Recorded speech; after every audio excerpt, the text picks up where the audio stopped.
Bitcoin ETFs are everywhere right now. BlackRock's got one, Fidelity's got one.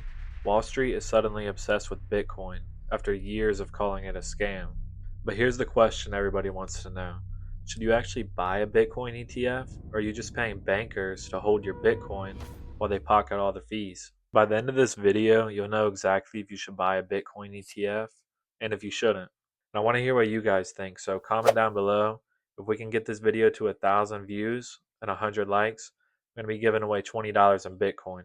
Alright, so let's just make one thing clear. A Bitcoin ETF is Wall Street's way of selling you Bitcoin without it ever being in your wallet. So here's how it works. You buy a share just like you would the S&P 500 through your brokerage account. Behind the scenes, the fund either owns Bitcoin, that's a spot ETF, or uses futures contracts to track the price of Bitcoin, that's a futures ETF. Either way, you don't own any Bitcoin at all.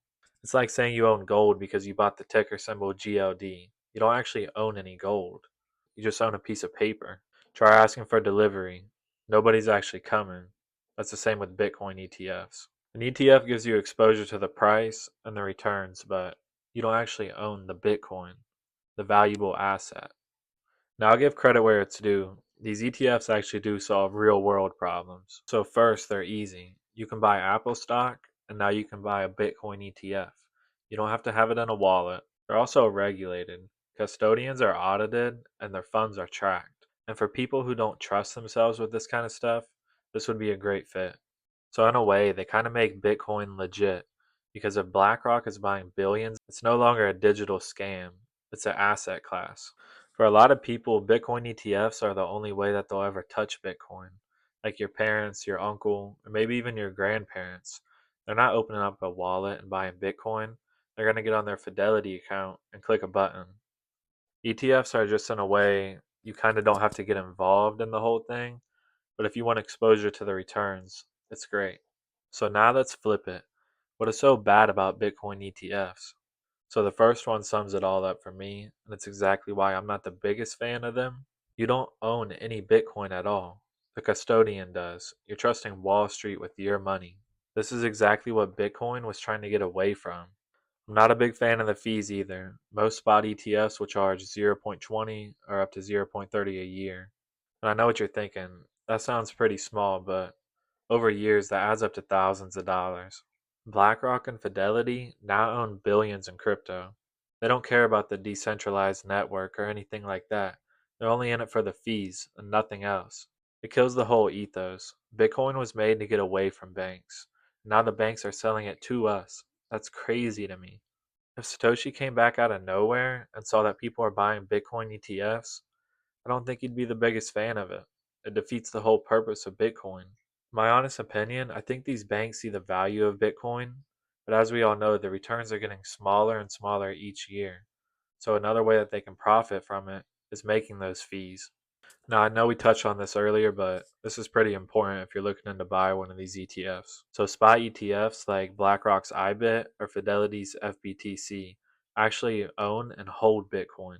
These track the price very closely, and they're the best option if you want to go this route. So the future ETFs, these don't actually own any Bitcoin at all. They use contracts that roll over. That means higher costs, it's more volatile, and they don't perform the best over time.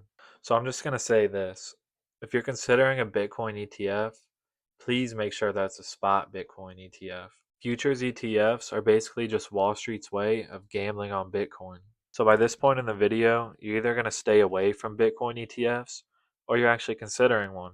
So a Bitcoin ETF just makes sense if you just want the price movement, the returns, no hassle.